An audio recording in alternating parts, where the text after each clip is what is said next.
오늘은 성경 말씀이 로마서 8장 14절에서 17절까지의 말씀입니다. 자, 14절부터 보겠습니다. 무릇 하나님의 영으로 인도함을 받는 사람은 곧 하나님의 아들이라. 너희는 다시 무서워하는 종의 영을 받지 아니하고 양자의 영을 받았으므로 우리가 아빠, 아버지라고 부르짖느니라. 16절 성령이 친히 우리의 영과 더불어 우리가 하나님의 자녀인 것을 증언하시나니. 17절 자녀이면 또한 상속자 곧 하나님의 상속자요 그리스도와 함께한 상속자니 우리가 그와 함께 영광을 받기 위하여 고난도 함께 받아야 할 것이니라. 아멘.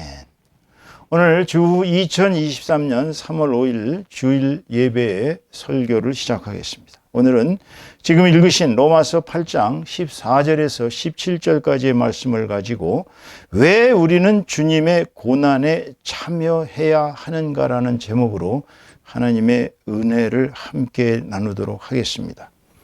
오늘 본문 말씀의 핵심은 우리가 하나님의 자녀가 되었습니다.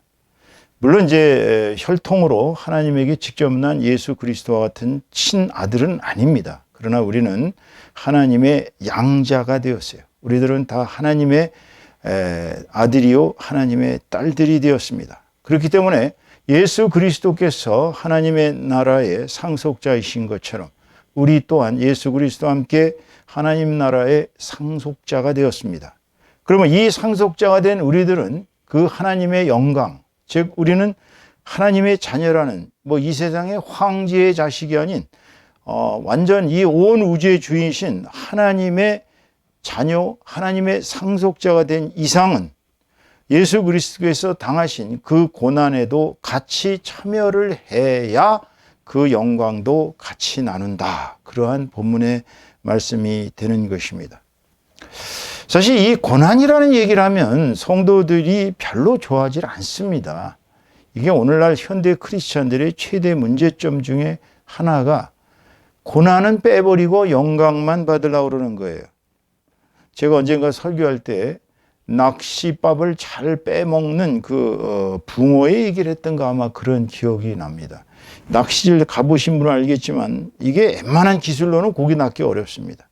고기 낚시밥을 껴가지고 탁 던지면은 붕어들이 얌체같이 탁 들어올리면 벌써 먹고 도망갔어요. 계속 그렇게 도망을 갑니다. 기술이 뛰어나신 분은 순간에 딱 낚아채가지고 하겠지만 보통 분들은 고기 잡기 힘듭니다. 우리 크리스찬들이 그런 식으로 구원이라는 낚싯밥만 받아먹고 실질적으로 중요한 희생이라는 고난은 갖지 않는다는 것이 오늘날 현대 크리스찬들의 최대 문제점인 것입니다. 오늘은 벌써 사순절이 지난 수요일인가요? 시작된 지가 벌써 열흘.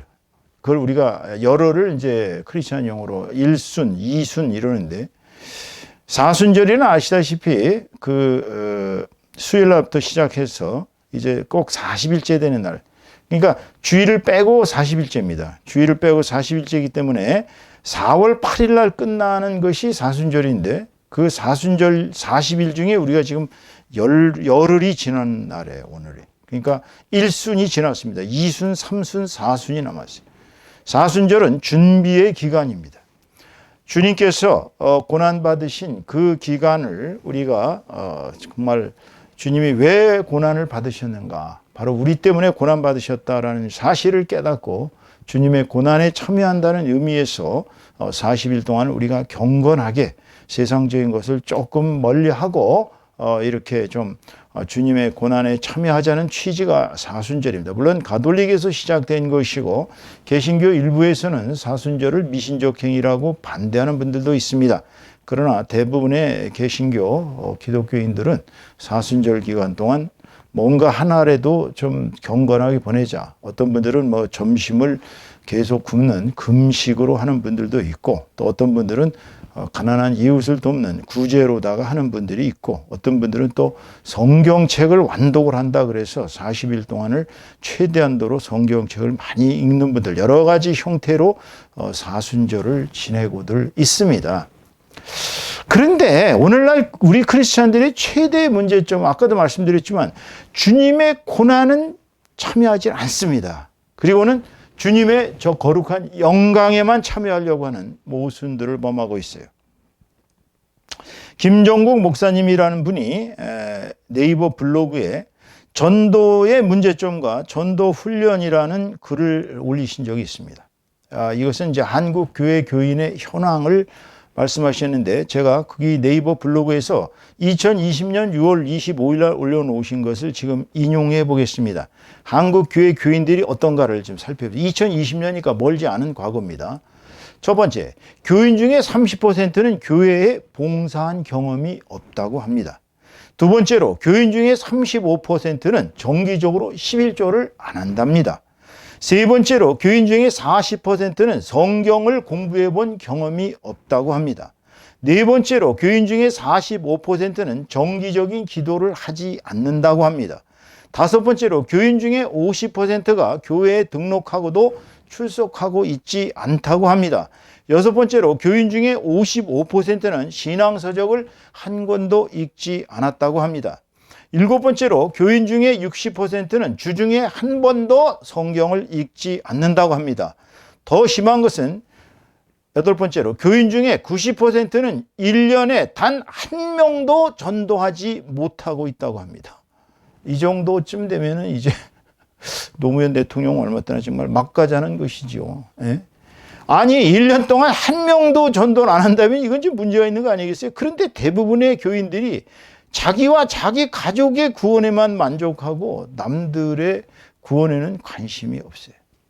그렇다면 현재 한국 교회 교인의 현황이 이렇게 부정적이라면, 이렇게 주님의 고난과는 관계없는, 그야말로 진짜 뭐 번영 신학, 그저 예수 믿으면 구원받고, 예수 믿으면 천국 가고, 예수 믿으면 가정이 잘 되고, 범사가 형통하고, 내 가족이 건강하고, 내 가족이 돈 잘 벌고, 내 가족이 잘 먹고 잘 살고, 이런 식의 신학이 아니라 주님이 가르쳐준 십자가의 고난의 길, 이거에 왜 우리가 참여를 해야 되느냐. 첫 번째, 우리 주님께서는요, 우리에게 십자가의 고난이 없이는 영광도 없다고 갈파하셨어요. 이거 주님의 얘기입니다.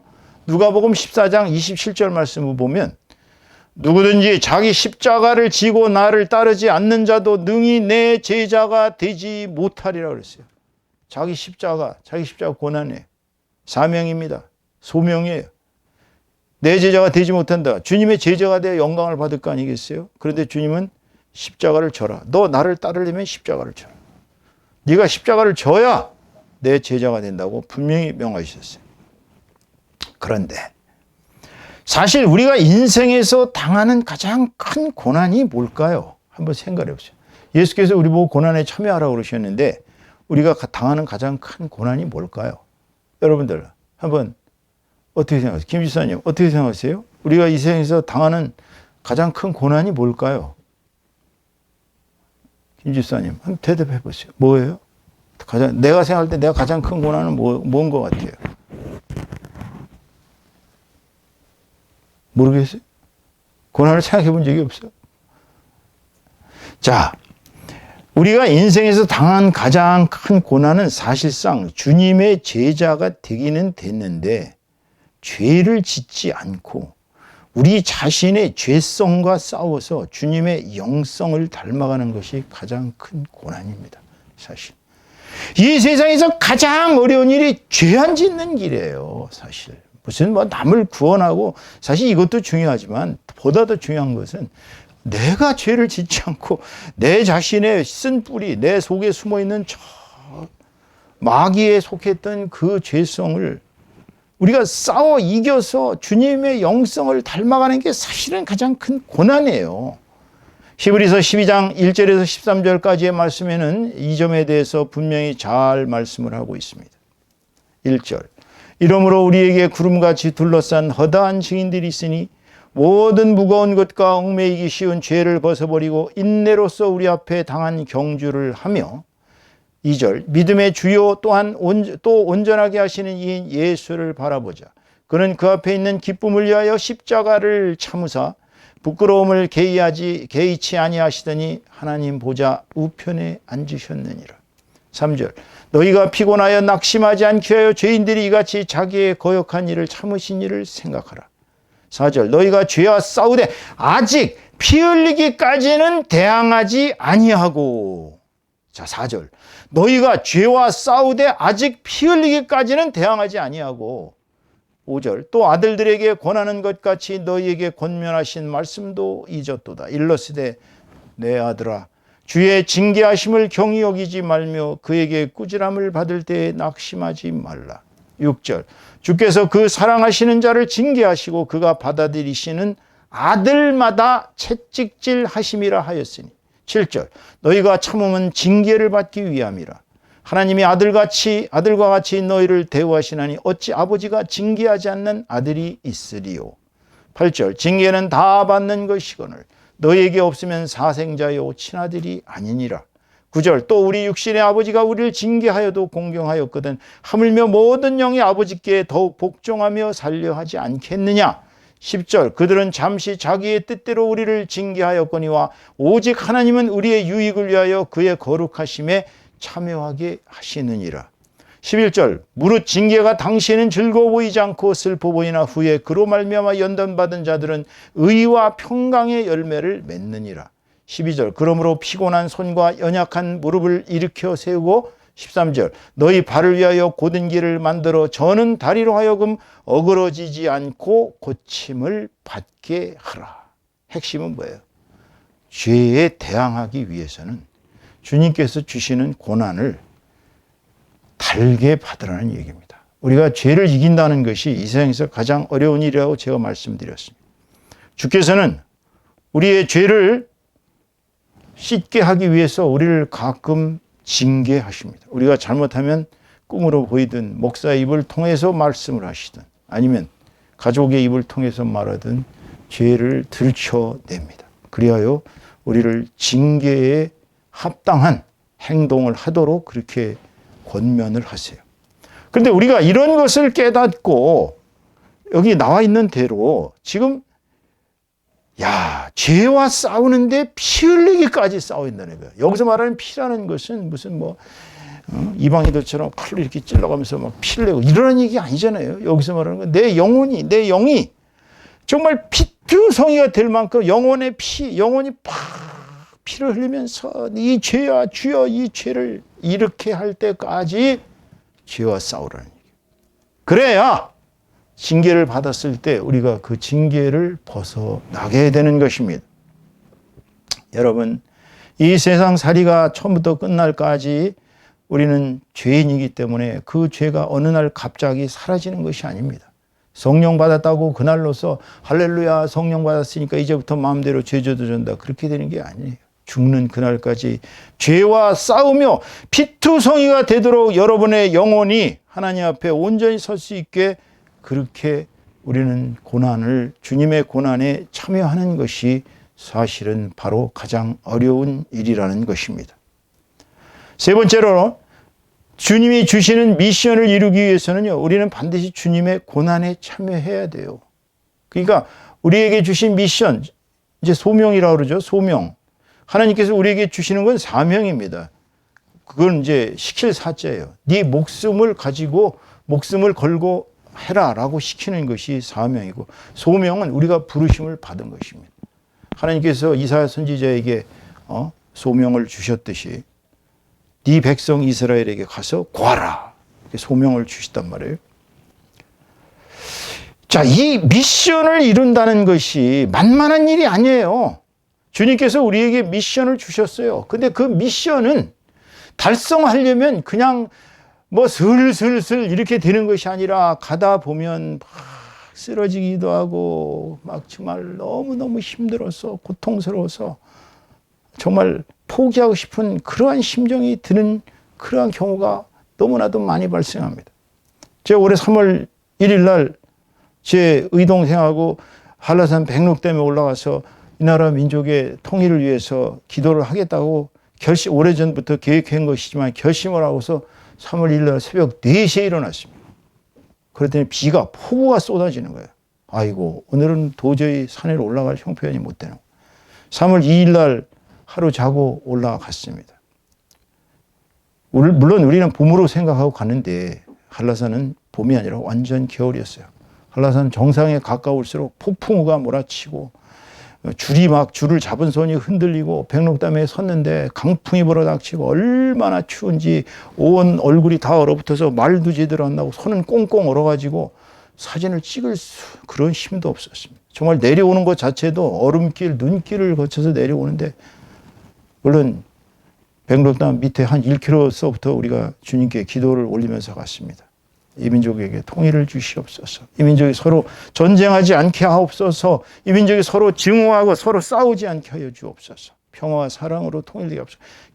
계속 기도를 하면서 정상에 올라와서 우리의 기도할 오래도 할 수가 없죠. 그 강추에 기도하고서 이제 간신히 목숨 건 하산을 했습니다. 그 백록담에 올라갔다 왔더니 그래도 요즘은 뭐 백록담 이렇게 증정 그 인증서를 하나씩 주더라고요. 그거를 다 올려놓으니까 우리 집사님들이 어떤 분들은 제가 10년 전에 갔을 때는 그런 거 안 주던데 지금 가니까 그런 거 다 주네요. 다시 가봐야 되겠네요. 여러분 그 인증서 하나 백두산도 아닌 한라산 백록담 그 인증서 하나 받기 위해서도 그렇게 고난을 겪었는데 주님이 우리의 주시는 미션을 이루기 위해서 우리가 얼마나 고난을 겪어야 하겠습니까? 주님께서는 마태복음 10장 38절에 39절 말씀에 이렇게 얘기하셨습니다. 38절 또 자기 십자가를 지고 나를 따르지 않는 자도 내게 합당하지 아니하니라. 39절 자기 목숨을 얻는 자는 잃을 것이요 나를 위하여 자기 목숨을 잃는 자는 얻으리라 그러셨어요.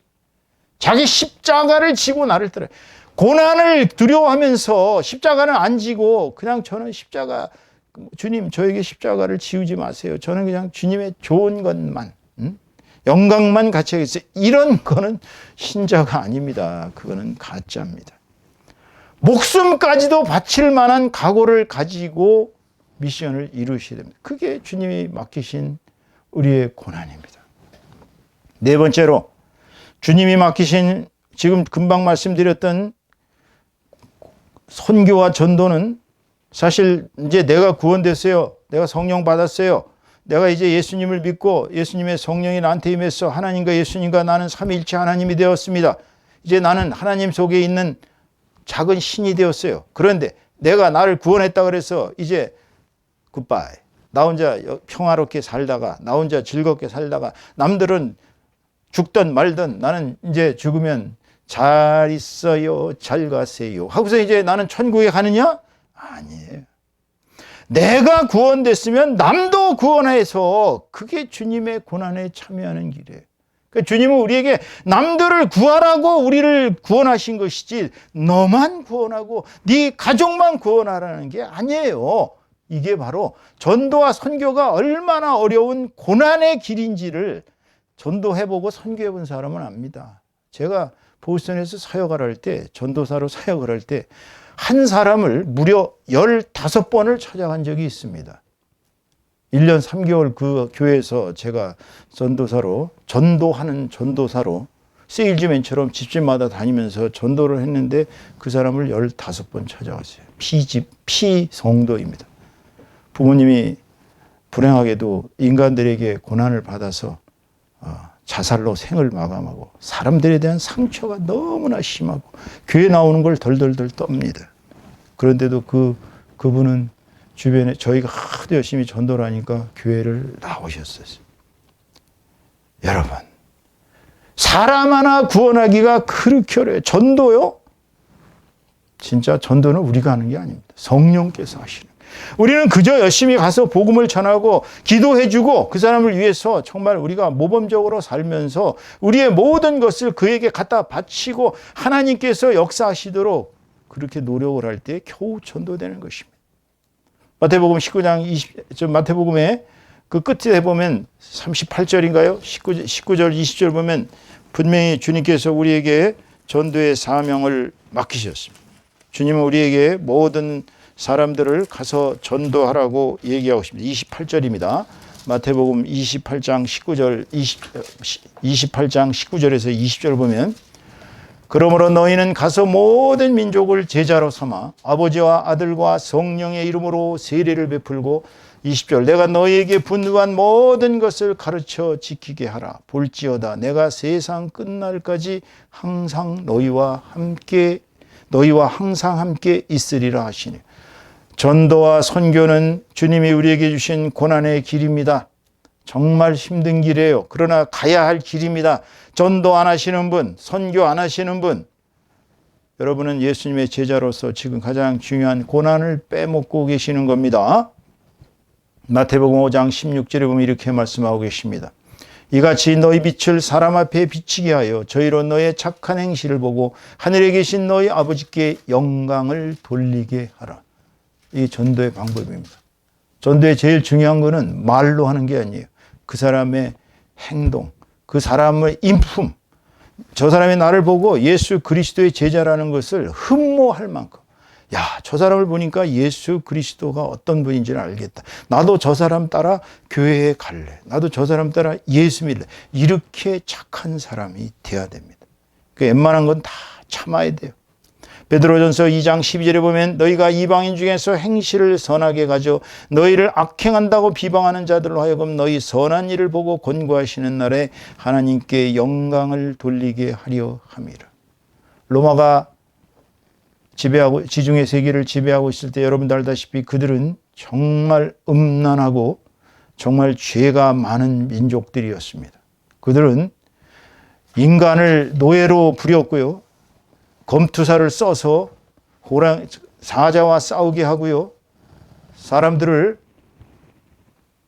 조금만 죄지면 그냥 뱀장어에게 바닷속에 던져서 뱀장어가 사람을 먹으면 그거를 다시 그들은 그 뱀장어를 길러서 먹었습니다. 그런 악질 중에 악질들이 민족이었어요.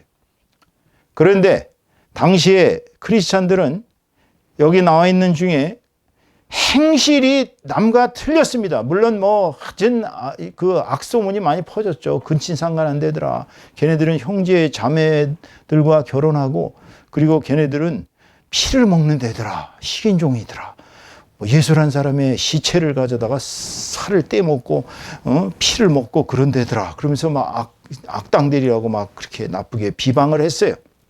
그런데 그 사람들을 직접 만나보면 그렇게 선량할 수가 없고 몸에서 빛이 나고 그 사람들의 눈빛에는 순결함이 있고 로마인들과 달리 모든 행실이 너무나도 뛰어났습니다. 그 인품에 반해서 되레 크리스찬들을 처벌하려고 하던 로마 군인들 중에서도 나도 예수 믿을래 하고 점점 이렇게 변해갔던 것입니다. 결국은 예수님의 성령의 능력으로 말미암아 변화된 수많은 사람들이 지중해 세계에 가서 예수 그리스도를 전파함으로 말미암아 로마가 결국은 굴복하고 만 것이 바로 크리스찬들의 초기 역사인 것입니다. 여러분, 우리는 그들이 고난에 참여해서 예수님을 선포했기 때문에 그렇게 영광을 받았다는 것을 확실히 알 수 있는 것입니다. 그렇다면 우리가 주님의 고난에 참여하는 것만이 주님과 영광을 함께 한다고 했는데 주님과 영광을 함께 하기 위해서 우리가 반드시 주님의 고난에 참여해야 되는데 어떻게 해야 그렇게 고난에 참여하는 것일까요? 한번 그것을 살펴보겠습니다. 오늘 본문 17절의 말씀을 보면 명백하게 우리 바울 사도 선생님께서 이렇게 얘기하고 있습니다. 오직 우리가 예수 그리스도와 고난을 함께 할 때에 우리는 그분과 영광을 함께 할 수 있다고 얘기했어요. 우리가 예수님과 고난을 같이 하지 않으면서 그분의 영광만 같이 하겠다고 주장하는 것은 매우 앞뒤가 안 맞는 얘기입니다. 베드로 사도께서 전하신 베드로전서 4장 12절에서 19절 말씀을 잠깐 살펴보겠습니다. 12절 사랑하는 자들아 너희를 연단하려고 오는 불시험을 이상한 일 당하는 것 같이 이상히 여기지 말고 13절 오히려 너희가 그리스도의 고난에 참여하는 것으로 즐거워하라. 이는 그의 영광을 나타내실 때에 너희로 즐거워하고 기뻐하게 하려 함이라. 14절 너희가 그리스도의 이름으로 치욕을 당하면 복 있는 자로다. 영광의 영 곧 하나님의 영이 너희 위에 계심이라. 15절 너희 중에 누구든지 살인이나 도둑질이나 악행이나 남의 일을 간섭하는 자로 고난을 받지 말려니와. 16절 만일 그리스도인으로 고난을 받으면 부끄러워하지 말고 도리어 그 이름으로 하나님께 영광을 돌리라. 17절 하나님의 집에서 심판을 시작할 때가 되었나니 만일 우리에게 먼저 하면 하나님의 복음을 순종하지 아니하는 자들의 그 마지막은 어떠하며. 18절 또 의인이 겨우 구원을 받으면 경건하지 아니한 자와 죄인은 어디에 서리요. 19절 그러므로 하나님의 뜻대로 고난을 받는 자들은 또한 선을 행하는 가운데 그 영혼을 미쁘신 창조주께 의탁할지어다. 이렇게 전했습니다. 고난에 참여해야, 예수 그리스도의 고난에 참여해야 그 영혼이 예수 그리스도의 영광에 참여한다는 것입니다. 그렇다면 예수 그리스도의 고난에 참여하는 길은 성령으로서 우리 육체의 소욕을 죽이고 성령의 9가지 열매를 맺어 완전한 그리스도 예수의 제자들로 거듭나는 것입니다. 갈라디아서 5장 17절 보면 육체의 소욕은 성령을 거스르고 성령은 육체를 거스리나니 이 둘이 서로 대적함으로 너희가 원하는 것을 하지 못하게 하려 함이니라. 갈라디아서 5장 22절에서 24절까지입니다. 22절 오직 성령의 열매는 사랑과 희락과 화평과 오래 참음과 자비와 양성과 충성과. 23절 온유와 절제니 이 같은 것을 금지할 법이 없느니라. 24절 그리스도 예수의 사람들은 육체와 함께 그 정욕과 탐심을 십자가에 못 박았느니라. 그렇습니다. 우리가 성령으로 육체의 소욕을 이기는 것이 바로 고난에 참여해서 우리가 성령에 의해 새로이 성화되어 가는 길인 것입니다. 그렇지만 예수 그리스도의 고난에 참여한 종착지는 바로 천국의 영생임을 우리는 알아야 합니다.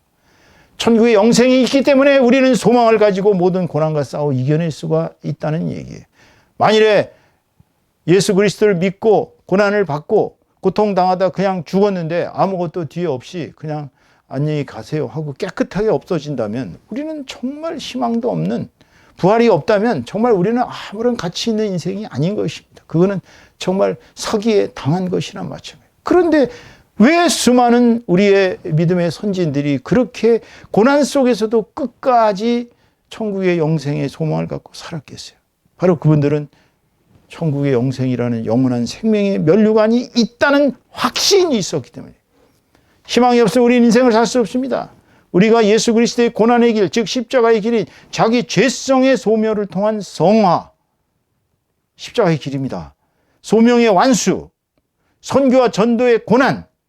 자, 잘 들으세요. 우리가 예수 그리스도의 고난의 길, 즉 십자가의 길입니다. 주님이 십자가 골고다 언덕길을 올라갈 때 그 고난의 길은 우리에게 주어진, 우리도 똑같이 예수님의 십자가를 지고 가는 것이 첫째가 뭐예요? 자기 죄성의 소멸을 통한 성화의 과정을 우리가 이겨내는 것입니다. 우리가 죽는 그날까지, 관뚜껑 딱 닫는 그날까지 우리는 우리 죄성을 소멸시키고 우리가 성화되어가는 과정의 고난을 가야 되고, 두 번째로 우리가 받은 소명이 아무리 힘들고 어렵다 하더라도 그것을 완수하기 위해서 어떠한 고난도 참고 이겨야 한다는 것입니다. 마지막으로 예수 그리스도의 복음을 전하는 선교와 전도의 고난이 그 길이 아무리 험난할지라도 우리는 천국의 영생을 얻을 수 있기 때문에 우리는 이 고난을 함께 가야 하는 것입니다. 오늘 설교의 결론을 맺습니다. 고난 없이 영광 없습니다. 영어로 표현하자면 no suffering, no glory입니다. 잊지 마세요. 고난 없이 영광 없습니다. 여러분들이 예수 그리스도의 고난에 참여하지 않고 지금 사순절 기간 동안 최소한도 그래도 뭐 어쩔 수 없이 좀 이렇게 우리의 신앙에 좀 부족한 것이 있다면 한 가지씩이라도 이 사순절 동안 해보세요.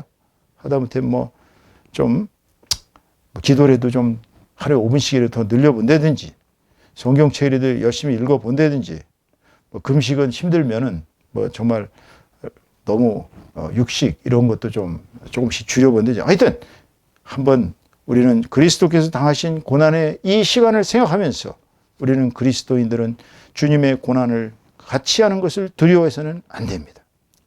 그 고난은 주님이 우리에게 주신 십자가의 길 고난은 첫째가 자신의 죄성 소멸을 통한 성화의 과정을 이겨가야 한다는 것이, 둘째로 우리에게 주신 소명 안수를 위해서는 어떠한 고난도 극복할 수 있어야 하고, 또 주님께서 우리에게 명하신 선교와 전도의 과정에서 일어나는 모든 고난은 반드시 우리가 이겨내서 주님이 우리에게 주신 십자가를 지고 뚜벅뚜벅 죽는 날까지 걸어가는 데 있습니다.